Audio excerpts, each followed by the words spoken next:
السلام علیکم dear viewers, خوابوں کی تعبیر کے آپ کے فیورٹ چینل ڈریم انفو سے میں ہوں پروفیسر شبیر احمد۔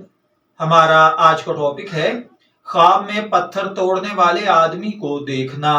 اگر کسی بھائی بہن نے خواب میں کسی ایسے شخص کو دیکھا ہے جو پتھر توڑ رہا ہے تو اس کا مطلب اکابرین کا قرب پانا، نیکی کرنا، ہدایت کے راستے پر چلنا، ذکر اذکار کرنا، دل کے زنگ کو اتارنا، اللہ کے قریب ہونا ہے۔ بعض اوقات خواب میں پتھر توڑنے والے کو دیکھنا کسی ایسے شخص کو دیکھنا ہے جو گالم گلوچ کرتا ہو، جھگڑا کھڑا کرتا ہو، لوگوں کے مابین دوستیاں توڑ کر دشمنیوں میں بدل دیتا ہو۔ بعض اوقات خواب میں پتھر توڑنے والے کو دیکھنا دوستوں کو ساتھیوں سے جدا کر دینا، میاں بیوی میں جھگڑا کروانا ہے۔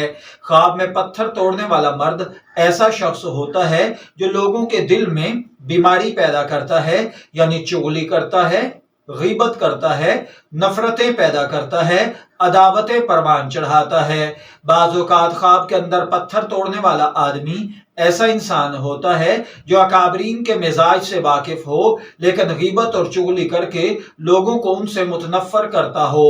میں دعا گو ہوں اللہ تعالیٰ آپ کے خواب کو آپ کے لیے اچھی تعبیر عطا فرمائے۔ شبیر احمد کو اجازت دیجیے، پھر حاضر ہوں گے کسی نئے خواب کی تعبیر کے ساتھ۔ تب تک کے لیے اللہ حافظ۔